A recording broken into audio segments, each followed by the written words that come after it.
नमस्कार मित्रांनो, तुमचं स्वागत आहे. श्रावणाला की वातावरणात काहीतरी बदल जाणवतो. मन भक्तीने भारावलेलं असतं. देवघरात घंटानाद घुमत असतो आणि प्रत्येक स्त्रीच्या मनात पतीसाठी शुभेच्छांचा दिवा हा तेवत असतो. आणि बरोबरच येतो भक्तीचा, श्रद्धेचा आणि सौभाग्य साधनेचा शुभ काळ.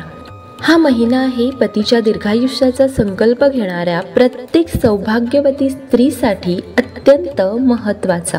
श्रावण महिन्याला श्रावणी महिना असेही म्हणतात आणि या महिन्याचं भारतीय स्त्रियांच्या जीवनात एक अतूट आध्यात्मिक नातं असतं. श्रावण म्हणजे केवळ पावसाची रिमझिम आणि निसर्गाचं सौंदर्य नव्हे, तर तो एक संकल्पांचा, भक्तीचा आणि अखंड सौभाग्याच्या कामनेचा पवित्र पर्वकाळ आहे. विशेषतः सौभाग्यवती स्त्रियांसाठी हा महिना म्हणजे एक संघर्ष, समर्पण आणि श्रद्धेची परीक्षा. या महिन्यात केल्या जाणाऱ्या व्रतांनी, उपवासांनी आणि पूजनांनी केवळ पतीच्या दीर्घायुष्याची कामना होत नाही, तर संपूर्ण कुटुंबावर सुख, शांती आणि समृद्धीची वर्षाव होते. या काळात माता पार्वतीने भगवान शंकराला आपल्या पती म्हणून प्राप्त करण्यासाठी कठोर तप केलं होतं. म्हणूनच आजही सौभाग्यवती स्त्रिया त्यांच्या पावलावर पाऊल टाकून त्याचं श्रद्धेनं श्रावणात व्रत करतात. या महिन्यातील प्रत्येक सोमवार शंकराला अर्पण असतो, प्रत्येक मंगळवार माता गौरीला अर्पण असतो आणि प्रत्येक शुक्रवार माता लक्ष्मीच्या पूजनासाठी अत्यंत शुभ मानला जातो. देवपूजा, व्रत, हरतालिका तीज, मंगळागौरी पूजन, बेलपत्र अर्पण, शिवपार्वती विवाह कथा यांचं श्रवण या सर्व श्रद्धावंत कृतीमागे एकच उद्देश असतो: पतीच्या आयुष्यासाठी, सौभाग्यासाठी आणि घरात अखंड लक्ष्मीचं वास्तव्य राहण्यासाठी परमेश्वराची कृपा मिळवणे. एक स्त्री जेव्हा व्रत करते तेव्हा ती केवळ उपवास करत नसते.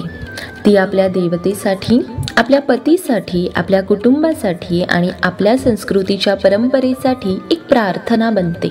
श्रावण म्हणजे स्त्रीत्वाचा उत्सव, श्रद्धेचा, भक्तीचा आणि सौंदर्याचा मिलाफ. चला तर मग आपण या पवित्र माहितीला एका सुरेख कथेतून समजून घेऊया, जेणेकरून या भक्तिमय गोष्टीचा अर्थ तुमच्या अंतःकरणापर्यंत सहज पोहोचेल. कथेचं शीर्षक आहे सौभाग्यवतीची श्रद्धा आणि श्रावणात जागलेलं भाग्य. श्रावण महिना सुरू झाला होता. आकाशात मेघ दाटले होते. एक लहानसं खेडेगाव, ज्याचं नाव विठुरायाची वाडी. त्या गावामध्ये एक स्त्री आपल्या मनात अजूनच श्रद्धेचं मेघ साठवून बसली होती. तिचं नाव होतं मुक्ता. नावाप्रमाणेच निर्मळ, शांत आणि भाविक. एके दिवशी मुक्ता सकाळी लवकर उठली. ब्रह्ममुहूर्त होताच ती उठली. स्नान करून पवित्र वस्त्र नेसली आणि देवघरात जाऊन देवासमोर बसली, हात जोडून, आणि म्हणाली, हे भोलेनाथ, माझा पती गणेश अनेक संकटात आहेत. त्यांचं आरोग्य बिघडलेलं आहे. व्यापारामध्ये तोटा झालेला आहे. मी या श्रावणात दर सोमवारी उपवास करेन. बेलपत्रावर त्यांचं नाव लिहून तुमच्यावर अर्पण करीन. फक्त त्यांचं आयुष्य सुखी करा. त्या दिवशीपासून मुक्ता दर सोमवारी उपवास करू लागली. फक्त फळं खायची, दिवसभर जप करायचा. ओम नमः शिवाय, ओम नमः शिवाय. ती शिवलिंगावर दूध, पाणी, बेल अर्पण करायची. सायंकाळी ती भजन कीर्तनाला जात असे. तिचा प्रत्येक श्वास हा भक्तीने ओतप्रोत होता. श्रावणाचा मंगळवार उजडला. त्या दिवशी मुक्ताने मंगळागौरी व्रत केलं. तिने देवी गौरीची मूर्ती मांडली. 16 सुवासिनी स्त्रियांना घरी बोलावलं. त्यांचं पूजन केलं, गोडधोडाचे पदार्थ केले आणि सर्व स्त्रिया ओव्या म्हणू लागल्या. गौरी हरवली गोंधनात, शंकर झोपला बोरात, अशी ती गाणी म्हणू लागली. ती गाणी म्हणताना मुक्ताचं मन भरून आलं. तिच्या डोळ्यातून भक्तीचे अश्रू वाहू लागले. श्रावणातल्या शुक्रवारी मुक्ताने पतीसह सत्यनारायणाची पूजा आयोजित केली. त्यांनी कथावाचन केलं. कथेमधल्या राजा राणीच्या चुकांमधून त्यांनी जीवनाचा बोध घेतला. पूजेनंतर प्रसाद वाटला. त्या रात्री मुक्ताला स्वप्नात भगवान नारायण दिसले. त्यांनी सांगितलं, तुझी श्रद्धा आणि समर्पण पाहून तुझ्या घरात सुखशांतीचं राज्य होईल. ती सकाळी लवकर उठून तुळशीची पूजा करून पाणी घालायची, हळद कुंकू लावायची. तिच्या मनात एकच विचार असे, लक्ष्मी माते, माझ्या घरात सौख्याचा वास होऊ द्या. शुक्रवारी ती गोरगरीब स्त्रियांना साड्या, मिठाई, बांगड्या वाटायची. तिच्या हातून अन्नदान आणि जलदान व्हायचं. अनेक गरीब बायका तिच्या समोर डोळ्यातून आशीर्वाद घेऊन जायच्या. श्रावणात अख्ख्या महिनाभर मुक्ता एक क्षणही वाया घालवत नसे. काम करतानाही तिच्या मुखात ओम नमः शिवाय, ओम पार्वती पतेय नमः हा मंत्र चालू असायचा. ती म्हणायची, कधी ना कधी माझं भजन भोलेनाथाच्या कानावर जाईलच. श्रावण संपत आला. गणेशाचं आरोग्य सुधारू लागलं. त्याच्या व्यवसायात अचानक मोठं काम मिळालं. बँकेकडून ज्या कर्जासाठी तो महिनाभर रडत होता ते मंजूर झालं. डॉक्टरांनी सांगितलं, गणेशजींचं हृदय आता पूर्वीसारखं मजबूत झालंय. गणेश एका दिवशी मुक्ताला म्हणाला, तुझ्या भक्तीने माझं भाग्य बदललंय. तुझी सेवा, तुझा उपवास, तुझं नामस्मरण हेच माझं खरं औषध होतं. श्रावण हा केवळ पावसाचा महिना नाही, तो भक्तीचा, नात्याच्या समर्पणाचा आणि सौभाग्य जागवण्याचा महिना आहे. या कथेतून आपण काय शिकलो? श्रद्धा, समर्पण आणि सातत्य या 3 गोष्टी असतील तर कोणतीही देवी देवता भक्ताला रिकाम्या हाताने परत पाठवत नाही. मुक्ता ही केवळ एक पत्नी नव्हे, तर ती एक राधिका होती. तिच्या भक्तीने तिच्या घरात आनंद, आरोग्य आणि भरभराट पुन्हा फुलली. नारी ही सौभाग्याची मूर्ती असते. तिच्या हातून जर श्रावणात भक्ती झाली तर तिचं पतीचं भाग्य बदलणं हे नक्की आहे. आता आपण जाणून घेऊया की श्रावण महिन्यात प्रत्येक सौभाग्यवती स्त्रीने कोणते 15 महत्त्वाचे कार्य हे जरूर करायला हवेत. आणि हो मित्रांनो, तुम्ही जर चॅनलवर नवीन असाल तर चॅनलला सबस्क्राईब करायला विसरू नका. व्हिडिओला लाईक करा आणि कॉमेंट करायलाही विसरू नका. 15 महत्त्वाच्या कार्यांपैकी नंबर 1 आहे सोमवारी व्रत आणि भगवान शंकराची पूजा करावी. श्रावण महिन्यातील प्रत्येक सोमवार हा शिवभक्तांसाठी अत्यंत पवित्र मानला जातो. सौभाग्यवती स्त्रिया आपल्या पतीच्या दीर्घायुष्य आणि आरोग्य आणि सुखासाठी सोमवारचं व्रत करतात. या दिवशी उपवास केला जातो आणि शिवलिंगावर पाणी, दूध, बेलपत्र, धतुरा आणि फुले अर्पण केली जातात. ओम नमः शिवाय या मंत्राचा जप हा 108 वेळा करावा. भक्तिभावाने शंकराची पूजा केल्यास पती पत्नीच्या नात्यात गोडवा निर्माण होतो आणि कुटुंबात शांती व आरोग्य नांदतं. नंबर 2 मंगळागौरी व्रत. श्रावण महिन्यातील मंगळवार हे मंगळागौरीच्या पूजनासाठी अत्यंत शुभ मानले जातात.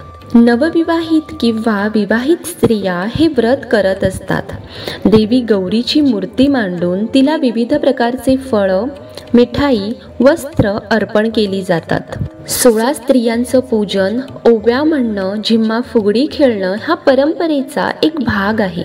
हे व्रत केल्याने पतीचं रक्षण, घरात सौख्य आणि दीर्घकालीन सौभाग्य प्राप्त होतं. नंबर 3 शिवपार्वती विवाह कथा ऐकणे आणि वाचन करणे. श्रावण महिन्यात शिव आणि पार्वतीच्या विवाहाची कथा ऐकणं अत्यंत पुण्यदायी मानलं जातं.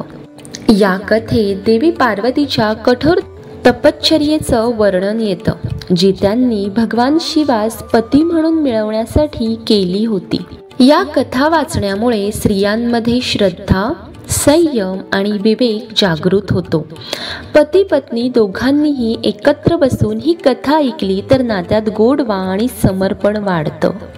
नंबर 4 सुवासिनी पूजन आणि सौभाग्यवती स्त्रियांची सेवा. श्रावणातील मंगळवार आणि शुक्रवार हे सुवासिनी पूजनासाठी योग्य दिवस आहेत.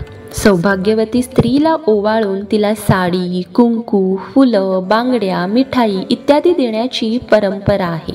यामुळे स्वतःच्या सौभाग्याला बळकटी मिळते. सुवासिनी म्हणजे सौभाग्याची साक्षात मूर्ती मानली जाते.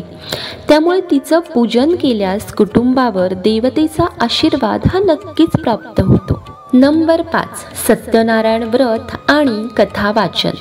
श्रावण महिन्यातील एखाद्या शुभ दिवशी पती पत्नीने मिळून सत्यनारायणाची पूजा करावी. पूजेसाठी संकल्प करून नारायणाच्या मूर्तीस दूध, फळं, नैवेद्य अर्पण करावं. कथा वाचल्यानंतर सर्वांनी मिळून प्रसाद घ्यावा. या व्रताने आर्थिक समृद्धी, कुटुंबातील ऐक्य आणि मानसिक समाधान प्राप्त होतं. या दिवशी घर पवित्रतेने आणि भक्तिभावाच्या वातावरणाने पूर्ण भरलेलं असतं. नंबर 6, शिवलिंगावर बेलपत्र अर्पण. श्रावण महिन्यात दर सोमवारी किंवा दररोज शिवलिंगावर बेलपत्र अर्पण करणं अत्यंत फलदायी मानलं जातं. जर त्या बेलपत्रावर आपल्या पतीचं नाव लिहून अर्पण केलं तर पतीचं आयुष्य दीर्घ होतं असं मानतात. बेलपत्र भगवान शंकराचा अत्यंत प्रिय आहे. या कृतीमुळे पती पत्नीमधील प्रेम हे वाढतं. दाम्पत्य जीवनात समर्पण आणि शांती निर्माण होते. नंबर 7, श्रावण सोमवाराला भजन कीर्तन करावं. स्त्रिया एकत्र जमून भजन, ओव्या, अभंग यांचं गायन करतात. शिव आणि पार्वतीचं स्तुतिगीत गाणं हे सकारात्मक ऊर्जा निर्माण करणारं असतं. यामुळे भक्तिभाव हा जागृत होतो आणि मन शांत राहतं. या कार्यक्रमात सहभागी होणं हे आध्यात्मिक उन्नतीसाठी उपयोगी ठरतं. नंबर 8, पतीच्या नावे संकल्पपूर्वक उपवास. श्रावणात उपवास करताना केवळ न खाणं हा पुरेसं नसतं. संकल्पपूर्वक म्हणजे देवापुढे स्पष्ट हेतूने हा उपवास मी माझ्या पतीच्या आरोग्यासाठी करीत आहे असं मनोमन संकल्प करूनच उपवास करावा. अशा भावनेनं केलेला उपवास केवळ शरीरशुद्धी नव्हे तर नात्यांमध्येही भक्ती, प्रेम आणि समर्पण निर्माण करतो. श्रावणात हरतालिका तीज व्रत. श्रावण शुल्क तृतीयेला येणाऱ्या हरतालिका तीज व्रतात स्त्रिया निर्जळ उपवास करून देवी पार्वतीची पूजा करतात. याच दिवशी देवी पार्वतीने भगवान शिवाला पती म्हणून प्राप्त करण्यासाठी तप केलं होतं. स्त्रियांनी हा व्रत संपूर्ण श्रद्धेने केला तर त्यांचं वैवाहिक जीवन सुखी, सुरक्षित आणि समृद्ध होतं. दुसऱ्या दिवशी उपवास पारण केलं जातं.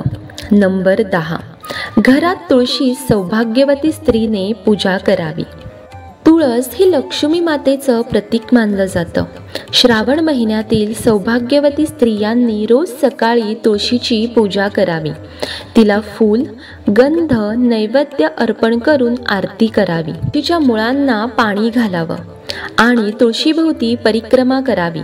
या पूजेमुळे घरात शांती, संतती, सुख आणि ऐश्वर्य नांदतं. नंबर 11, श्रावणातील शुक्रवारचे व्रत. प्रत्येक शुक्रवार हा लक्ष्मी पूजनासाठी शुभ मानला जातो. श्रावणात हे अधिक प्रभावी असतं. माता लक्ष्मीची विधीपूर्वक पूजा करून साडी, बांगड्या, मिठाई इत्यादी गरजू महिलांना किंवा विधवा स्त्रियांना दान करावं. दान केल्याने आपल्या घरात लक्ष्मीचं वास्तव्य होतं आणि पतीच्या आयुष्यात आर्थिक समृद्धी येते. दान हे निस्वार्थ भावनेनं करावं. नंबर 12, सकाळी लवकर उठून स्नान व पूजा. श्रावण महिन्यात ब्रह्ममुहूर्तात उठून स्नान करून देवपूजा करण्याचं विशेष महत्त्व आहे. यावेळी वातावरणात आध्यात्मिक ऊर्जा प्रबळ असते. पूजा करताना संपूर्ण मन शुद्ध, एकाग्र असावं. सकाळी उठून व्रत पूजा केल्याने दिवस भरभराटीने जातो आणि मानसिक स्थैर्य प्राप्त होतं.